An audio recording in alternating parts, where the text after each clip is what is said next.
Nah, berdasarkan Peraturan Kepolisian Nomor 8 Tahun 2021 ini, dari perspektif syarat umumnya, kemudian di breakdown dengan syarat materialnya, maka dapat kita katakan atau dapat kita simpulkan bahwa untuk tindak pidana korupsi tidak dapat diselesaikan dengan melalui mekanisme restoratif justice atau keadilan restoratif.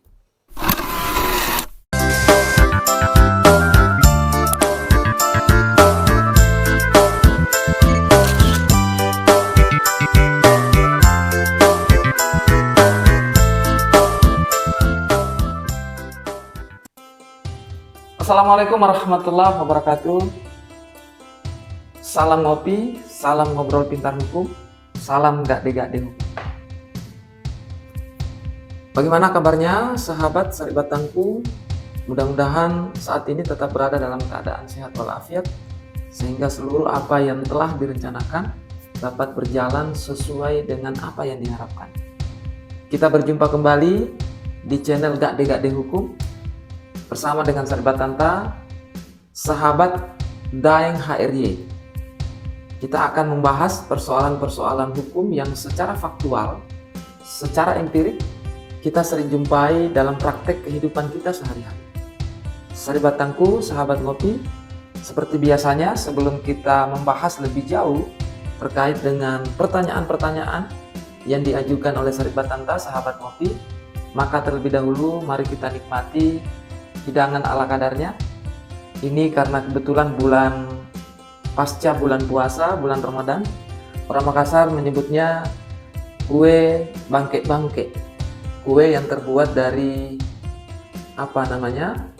kue yang terbuat dari mentega, dibuat sedemikian rupa, dan ini menjadi ciri khas setiap bulan pasca bulan puasa. Setelah selesai salat Idul Fitri, ini kebanyakan Saribatanta, sahabatnya yang ada di Bugis dan di Makassar secara otomatis sudah menyiapkan kue bangke-bangke ini. Kita coba nikmati, Saribatanku.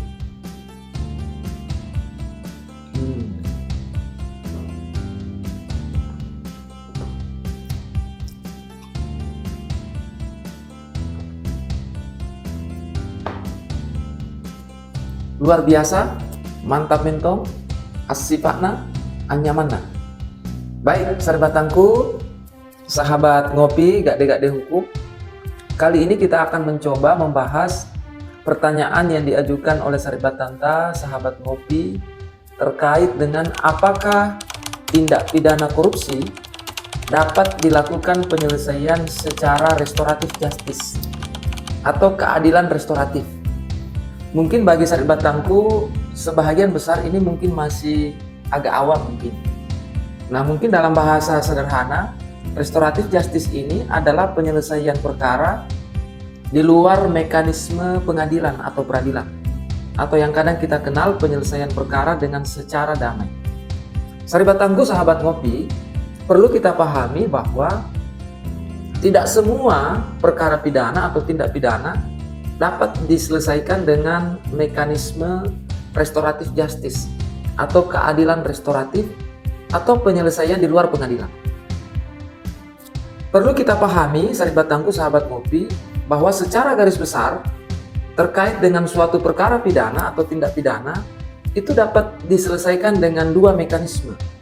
Yang pertama adalah penyelesaian dengan melalui mekanisme peradilan, mulai dari proses pemeriksaan, penyidikan yang dilakukan oleh aparat penegak hukum, dalam hal ini pihak kepolisian atau penyidik kepolisian atau penyidik pegawai negeri sipil.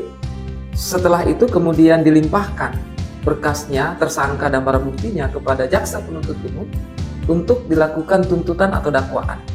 Setelah itu kemudian diperiksa di pengadilan oleh hakim untuk ditentukan apakah yang bersangkutan bersalah atau dipidana atau tidak cukup bukti sehingga dibebaskan, atau mungkin ternyata perkara yang diajukan di pengadilan itu tidak termasuk perkara pidana atau dalam hal ini dibebaskan. Nah, ini yang disebut dengan penyelesaian melalui mekanisme criminal justice.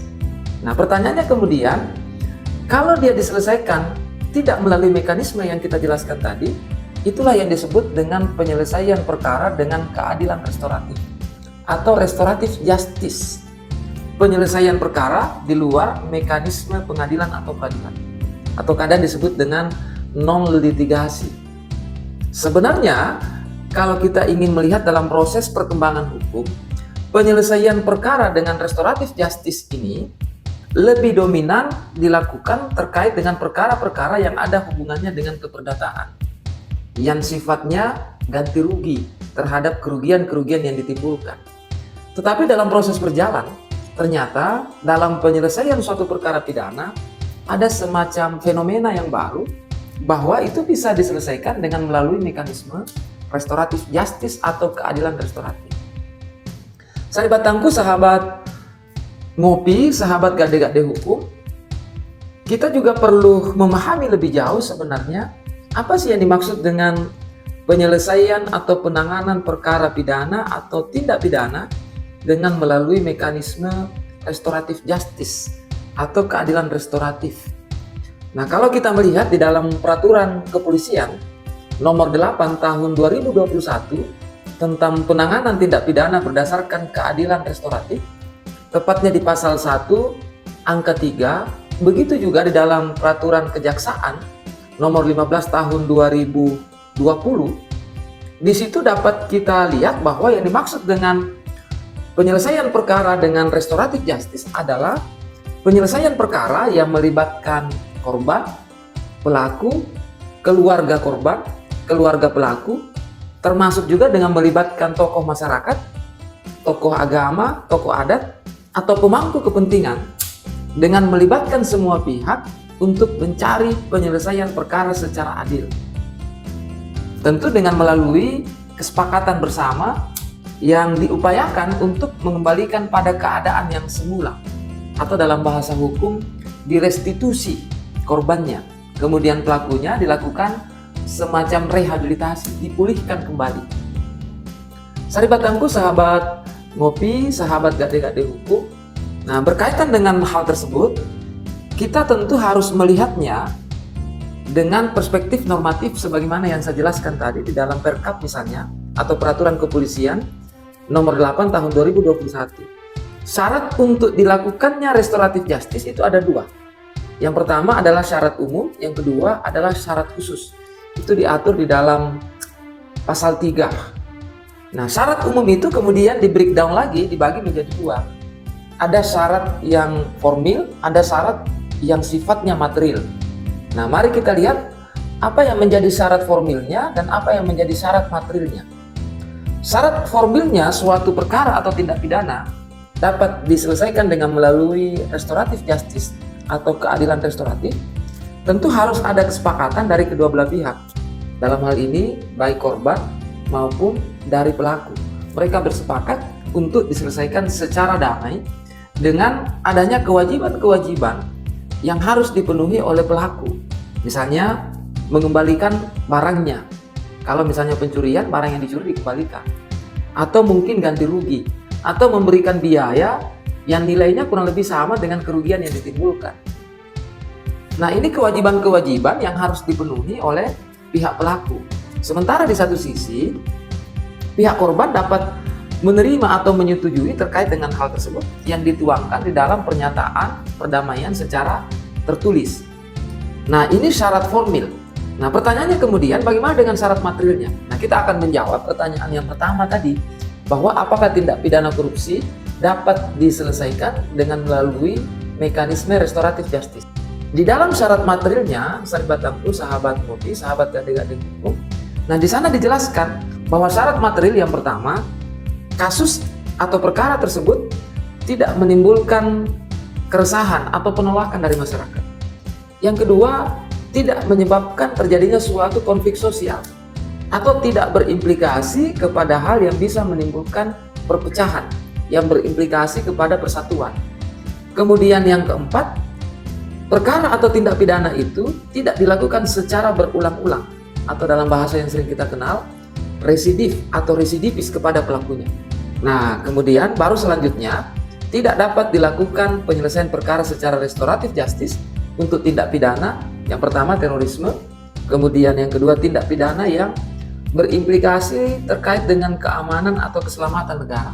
kemudian yang menghilangkan nyawa. Nah, yang terakhir termasuk tindak pidana korupsi yang ada indikasi terkait dengan kerugian negara.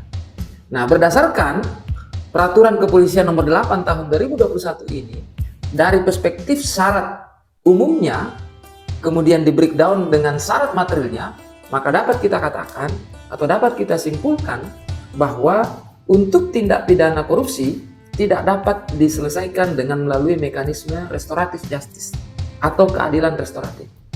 Saribatangku, sahabat ngopi, demikian ulasan kita, pembahasan kita terkait dengan pertanyaan dari Saribatanta, sahabat ngopi, apakah tindak pidana korupsi dapat diselesaikan dengan melalui mekanisme restoratif justice atau keadilan restoratif? Jawabannya tidak, kalau merujuk kepada peraturan perundang-undangan. Mudah-mudahan ini bisa memberikan manfaat, masukan kepada kita, bisa memberikan pengayaan, bisa memberikan semacam diskursus baru terkait dengan penyelesaian perkara dengan melalui mekanisme restoratif justice. Sebagai closing, saya ingin meminjam kearifan lokal budaya Makassar yang lebih menekankan kepada budaya sirik napace. Sirik artinya rasa malu, pace artinya rasa kepedulian, kesetiakawanan. Nah, untuk bisa memberantas, mencegah terjadinya tindak pidana, khususnya yang ada hubungannya dengan korupsi, saya kira yang pertama dan utama yang harus kita bangun adalah budaya malu. Budaya malu untuk melakukan tindakan-tindakan yang tercela, perbuatan-perbuatan yang tercela, wabil khusus yang ada hubungannya dengan tindak pidana korupsi. Terima kasih atas perhatiannya. Salam sehat, salam ngopi, salam gak de hukum.